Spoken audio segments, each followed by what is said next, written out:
So in just a moment, we're going to be breaking out into small discussion groups. We're going to be using our breakout rooms, just like you suggested we should.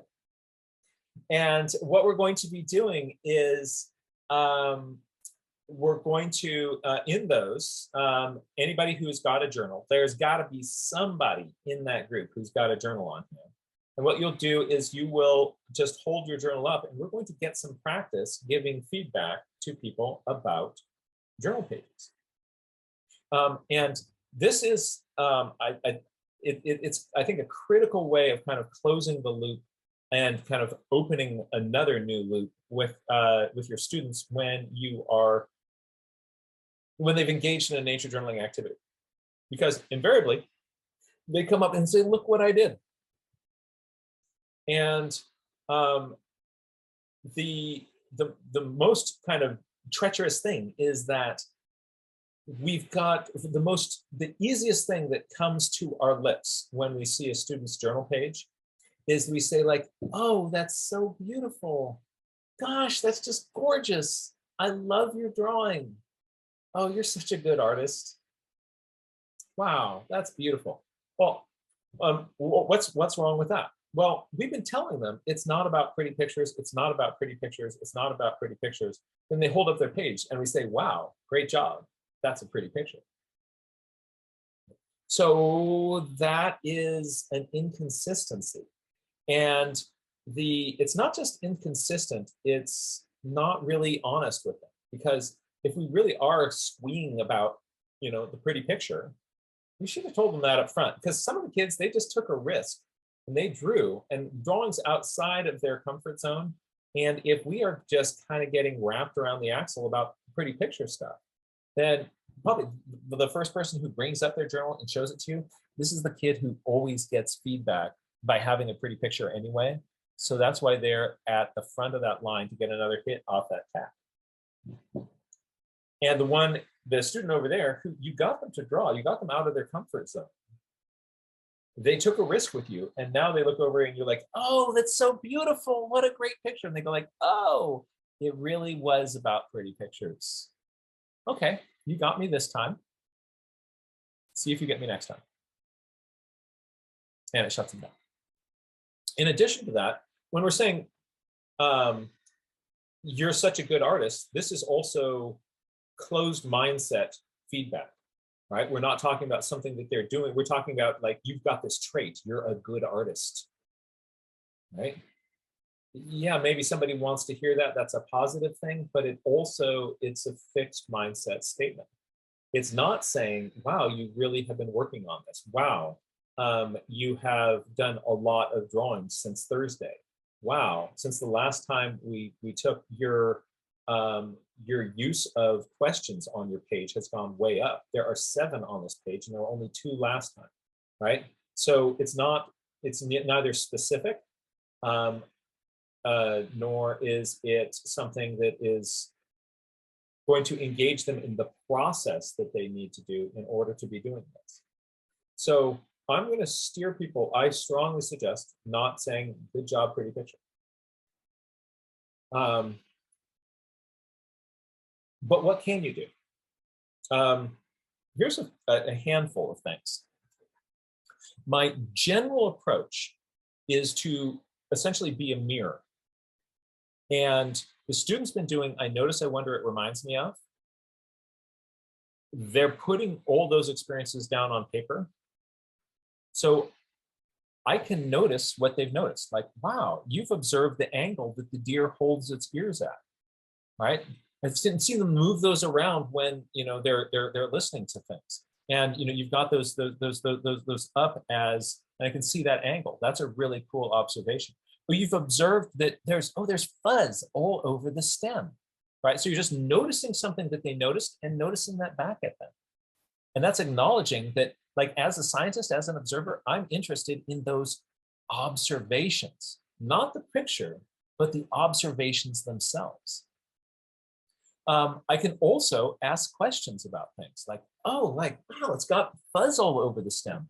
I wonder what that does. So like, they haven't asked a question about it. I can ask questions, or I can engage with one of the questions that they've written. That's a great strategy. They write a question on there like, wow, I've never thought about that. What are some possibilities? Huh. And you start discussing this question that they put down. This, by the way, is a great thing to do on the page of the student who always gets feedback because they do pretty pictures. Is start looking at what they've written and those comments and thoughts. If you're looking at it and it reminds me of comes to you, you can do an it reminds me of off this page of observations that they've done. So you've got a notice, I wonder, it reminds me of, and just sort of think of yourself as a mirror, right? That they made these observations and you're just bouncing it back to them. Like, I noticed that you noticed this. Good noticing. You can always fall back on, I notice, I wonder, it reminds me of, when giving feedback. Another strategy that I use is to notice, remember, so we've got those two triads in nature journaling. We've got words, pictures, and numbers, and I notice, I wonder, it reminds me of. We've talked a little bit about how I use I notice, I wonder, it reminds me of to give feedback. What I can also do is to use the, I can also use the words, pictures, and numbers to give feedback. So if there is a strategy that they are using with words to get information down on the page, what I want to do is just sort of essentially take a mental highlighter and say, like, I notice that you are using bullet points really effectively here to kind of get a list of observations. That's a great strategy. It gets you thinking in a way that's different than writing a paragraph. You could look at somebody else's and say, I noticed that you're using labels. I noticed that you're using titles and subtitles to kind of categorize this page. That's a great way to do meta thinking about what you're doing. So I'm just looking, how are they using words? And picking out a specific strategy that they're doing it and reflecting back to them. I can do the same thing with numbers. Oh, you've got a measurement. Oh, you timed this. Oh, you put a little icon of yourself next to the tree to show how big it was. That gives me a sense of scale. That's actually a form of measuring. It gives me a sense of how big this is. That's really useful for me as a scientist. You did. Oh, there's a stem leaf plot. Okay, mad points. You did a stem leaf plot of how long the duck goes down on each of those dives. You're counting the seconds. That is really, really cool. And look at how that kind of gives you this, there's the range, and there's sort of that most of them are here. Like, you can go like, wow, everybody check out this stem leaf plot. You're going to get a lot more stem leaf plots going on in the rest of the student stuff. And finally, you can do the same thing with pictures. If there's a visual strategy that they're doing, again, I'm not saying good job, pretty picture. Saying, I noticed that you did a close-up and a zoom out, right? I noticed that you did a side view diagram. I noticed that you made a map, right? I noticed that, that you have, you're effectively using arrows to show where these different parts come in. So I'm just noticing a visual strategy that they're using to get their information. In nature journaling, essentially, the more experience that we get with it, we are developing this toolkit of all of these different resources. Like, with my words, I can make labels, I can make paragraphs, I can make some words bold, I can write in a little circle around the edges of things, I can write up the stem, I can make little lines pointing into things, I can make the title, I can make my title in block letters that when it says moon, that the O's look like little moons, right? That's fun. Why do that in your nature journal? Because it's fun. Right? And it also is just, that when you're doing that, you're kind of meta thinking about what is going on the page. So you're shining a light on those strategies to help kids look like, oh yeah, we all have this set of resources available to us. And I could do the same thing. I could make a map. I can make that was a really, really simple map. That was like a really, really simple, nothing fancy going on about that, but it really conveys a lot of information. I could have done that too. Next time I will, right? And it's different than just that, like, good job, pretty picture, right? Good job, pretty picture. I can't really do anything with that. But when I am shining a specific spotlight on a strategy, and also something that I say also, I tend to avoid saying is, I don't say, oh, I love how much detail you put into this, because sometimes that's code for pretty picture stuff, right? So those are some general strategies that I use when I'm giving student feedback. Before we jump into our breakout rooms, are there any other kind of high percentage ideas that, there's the other thing, which you can always do when you have no idea what's going on the page, is you can always start with, tell me about that. Tell me more about that, right? So those are some strategies. If you've got another one that for you is kind of a high percentage thing, let's jump over to Kate. Kate, you can now unmute, and you're about to get big on the screen. Here comes big Kate. Kate. Oh, hold on a second. Now you can unmute. Okay, great. So one thing that I use is, and I don't know the best way to use this, but trying to say, like, if a student comes up and they're not happy with the page, they have kind of this face and they're like, because there's the kid that comes up and is like, look how amazing. But there's also the kid that goes, I don't really want to show it to you, or this isn't working. And I say, what's not working for you? Like, show me where it's not working. What do you want it to do? What do you want it to say? And so then that's like a way that I can offer a technique without looking at them, just telling them like, oh, you need to do this. It's more, here's this list of ideas that you can use to help you strategize so that you feel accomplished. And then, and also like opening up, and they're saying, well, I'm feeling like this isn't working. I'm like, oh, you could try this, but this is what I do see that is working. And so, yeah, so that's something that I also see a lot. I love that idea. And that also, in that you can also help that person, because very often when they say, I don't like this, they mean that my picture didn't turn out pretty. But if you can kind of reframe it back towards, like, it's very, like, oh, that's an amazing question. Look at the question that you wrote, right? Or that, just towards like, there was information that you captured on that page, that means that page works. But you're right, so often students are grumpy because it didn't end up as a pretty picture. That's hard. Yeah, and I think sometimes it's hard because there are students who do want it to be a pretty picture, and I think to a degree that can sometimes be valid, and saying, here's this, like, because sometimes it's a very simple thing. Like, how about we just outline this in marker, and then you can see, because you've been doing it in pencil. How about we outline it in marker, and then you'll be able to see it. And so just kind of sometimes offering, depending on the situation, certain techniques to say, okay, you want this to become this, and there might be a very simple technique just so that you can get it to a place where you're happy. And that you really enjoy looking at your own journal page. Because something, because there's a difference, if your goal is going out there is to be focusing on inquiry and science and all that sort of stuff, like absolutely emphasizing that and being like, mission accomplished. But there are students that are showing up to some of my classes that are interested in creating, like using kind of this world, but they want to be able to know how to draw things and they want to be able to make a pretty picture. And so trying to navigate both those places. But I love what all these sort of suggestions are really great, and trying to emphasize all these different things, especially. And also the context is important here. In the context of an art class, I give feedback on art all the time. In the context of when we're out nature journaling, I'm looking at their observations.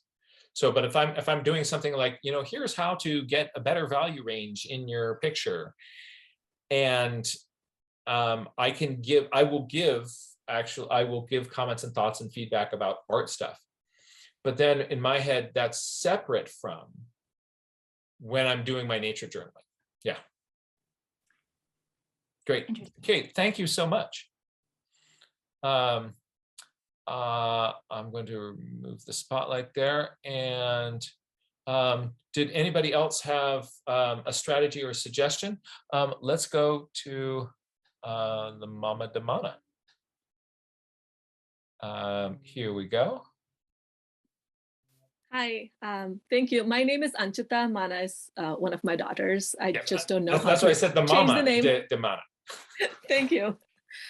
So I have seen it done where, along the similar lines, where my child or a child said, well, I don't like what I did, or, you know, I don't want to. It's like they're turning away from what they created.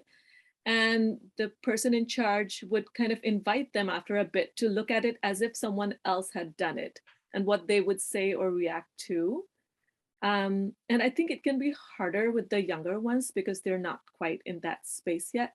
But for some of the older ones, I have seen them be able to switch and be more sort of compassionate or creatively critical of that work then, and not coming at it from just shying away from it. But I just wanted to hear, I was wondering what you see it as, or if that could be one of the strategies to engage with feedback, or something that you have or you wouldn't use. I was just curious. I haven't tried it. I think that would be interesting to explore. What I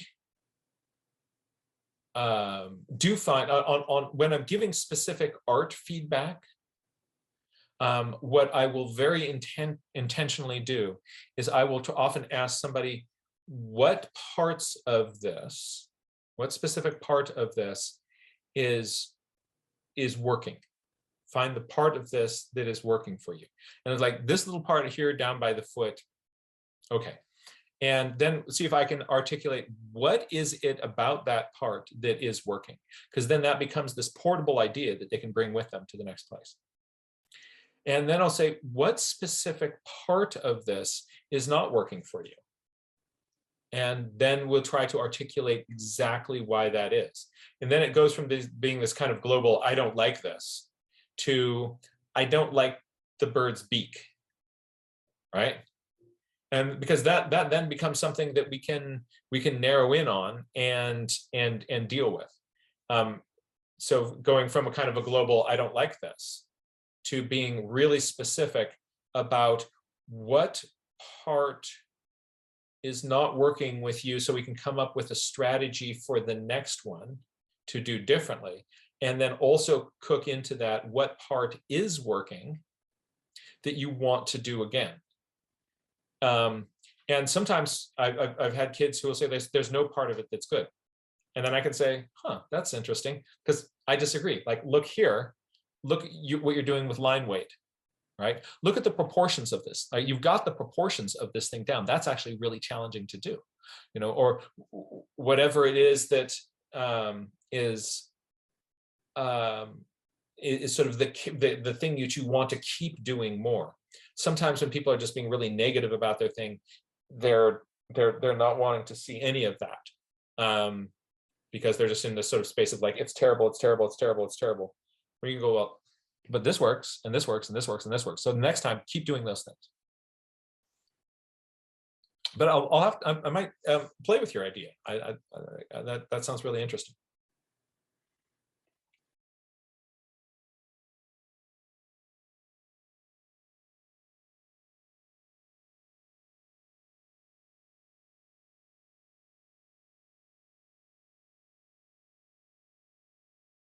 So I'd love to just sort of find out about people's thoughts or experience with that.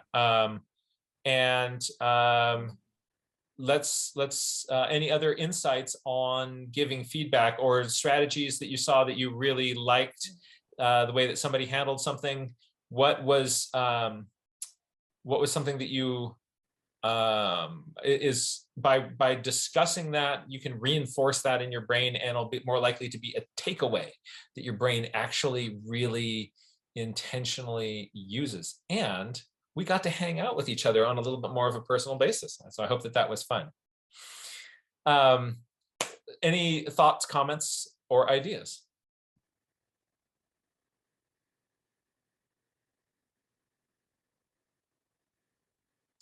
Oh, and feel free to share. Let's start with Valerie.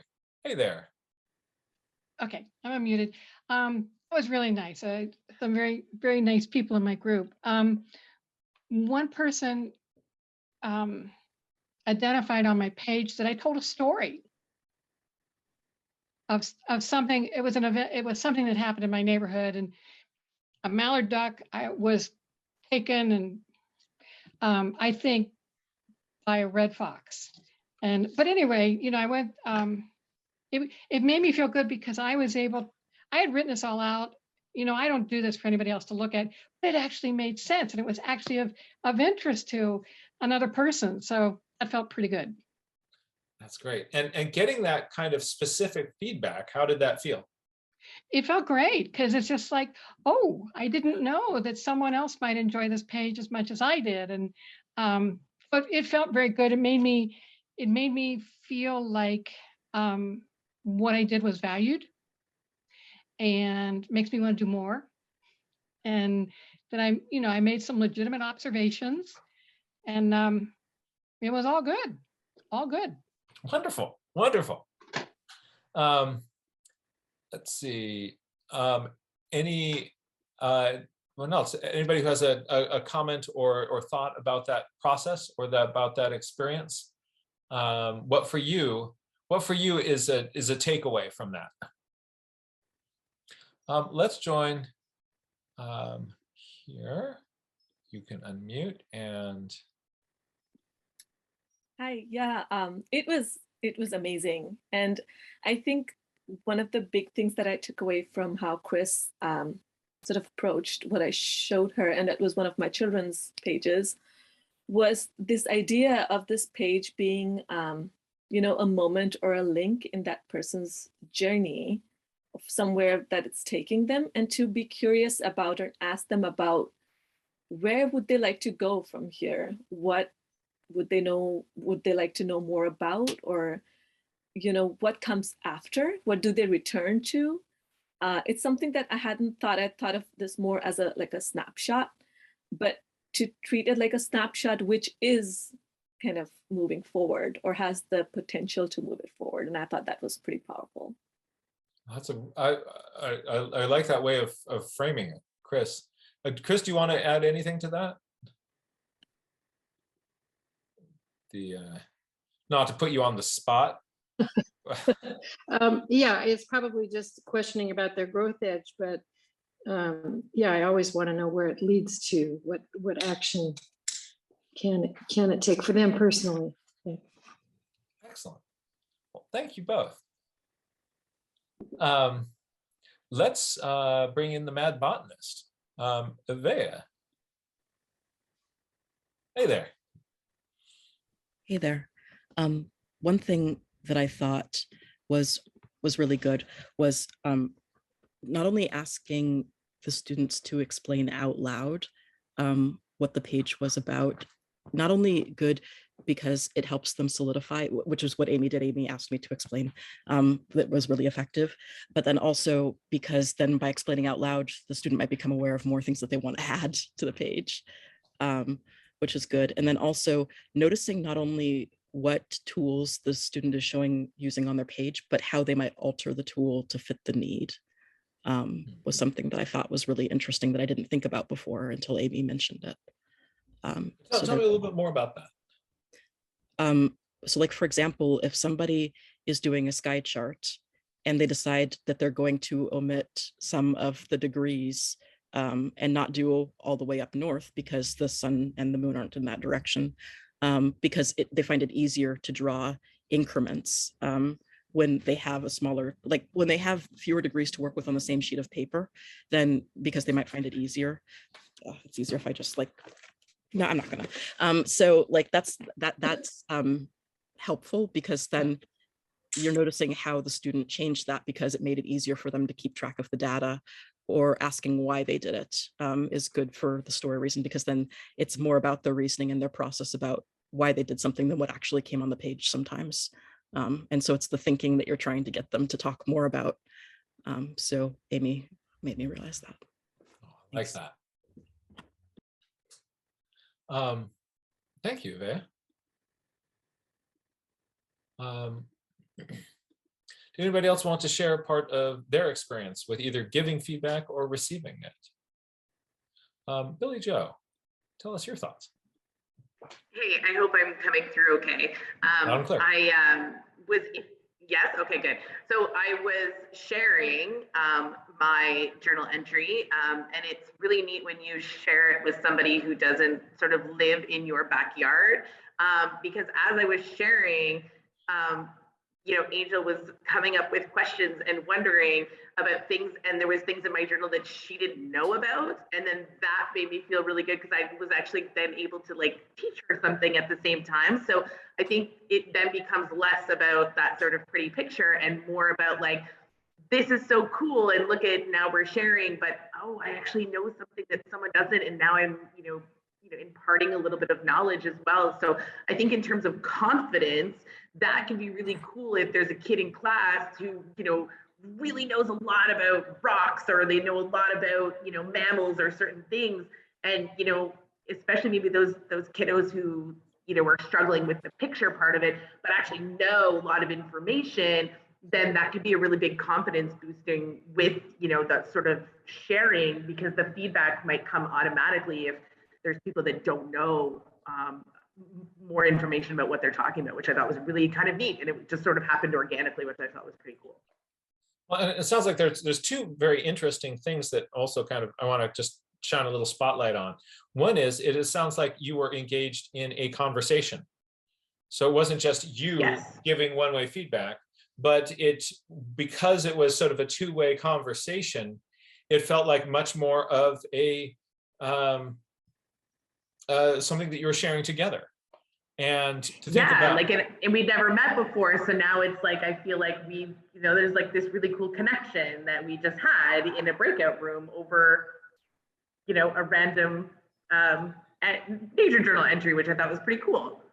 Yeah, and so think of how your feedback your feedback sessions would change if it takes more of the flavor of a conversation. And to be, and what can we do to kind of move them towards that? I like that. The other thing I thought was really interesting is that when you're asking them more about it, you know, it's not just when the kid is the expert in rocks, but they're the one who was observing whatever the phenomenon was. Absolutely. And that gives them an expertise in having observed that thing. So they've got something to say. So kind of drilling into that. It's not just if they have. I find very often kids who in a classroom tend to be quiet and, you know, a little bit shy because like that kid over there, like that's the one who's the expert on dinosaurs. I'm not going to say anything about this. But if they're coming from something that, you know, I was looking at this, they then have something to say, because that firsthand experience has, you know, they're now the expert in having observed that footprint.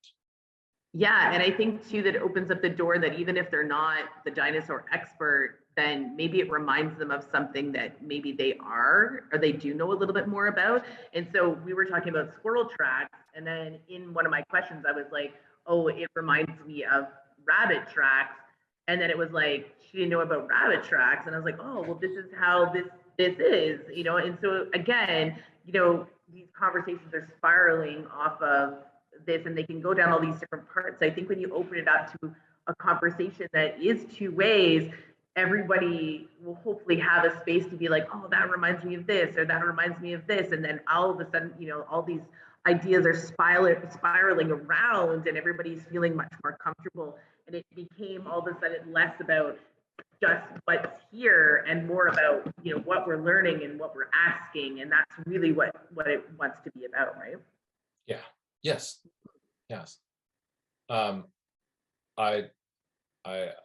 And that also shows the power of the "it reminds me of" in both connecting with what is already meaningful to that kid, and you're now playing in their house, right? That's where they have expertise on whatever it was. Like if this reminds them of some Pokemon thing and you know nothing about Pokemon thing, Doesn't matter. right? Then they're now an expert on something that they're bringing to the table. Yeah. And Yeah. there you go. That's great. Absolutely. Absolutely. It was awesome. Thank you. Billy Joe, thank you so much. Valerie. I am back. Hi there. I just have so much. Actually, in my group was a lady by the name of Asri, and forgive me if I've mispronounced her name. I'm very, very sorry. But what was really cool, and this is kind of echoing what Billy Joe was just saying, Asri is in Indonesia. Gosh, I can mess up anything. Indonesia. So, it's like I was sharing my page about an event that happened in the snow. She was sharing her page about a plant that was, well, I don't even know it because we're on two separate continents. And it was so cool because we were actually able to exchange information about the event or the plant and our climates and actually traditions. But just like in a few minutes, we were able to exchange a lot of really cool information as a conversation. I just wanted to thread out. That's great. And what did that feel like in terms of, think about sort of in terms of your relationship with this person who you had just met? Yes. Well, I think now I know how wonderful she is. But I'd like to know more about what she's seeing and what she's journaling about. Yeah. And it was, I don't know, it was, yeah, we found a common ground and it was like, oh, we were friends. Right. This gives us a really wonderful way to interact with each other in a way that we can pay attention to each other. We've got something to share. If I just sort of put people on and say, like, tell me a little bit about yourself, all of a sudden people feel on the spot and they're like, well, am I supposed to tell you my resume? But, in this journal page, it's this invitation into the world of another person. It's incredibly intimate. And if you are doing active listening when you're giving feedback and in the exchange with the student, that will do profound things to your relationship with them. To really feel seen. That's wonderful. Thank you so much. Well, this has been I hope a really enjoyable experience for you. I'm hearing, seeing on the chat, a lot of people saying, okay, that was cool. Let's do this again. All right. So to help us, I think to help us practice giving feedback, just on a regular basis, we should just have a session like this where we just kind of review some strategies. We kind of talk about any kind of meta thoughts that we have about giving feedback, and then give ourselves a chance to practice this. Then when a student opens up their journal, we're not going like deer in the headlights going like, oh, what do I say? I can't say pretty picture. What do I do? I know. Right? We're like, oh, I've never thought about that question before.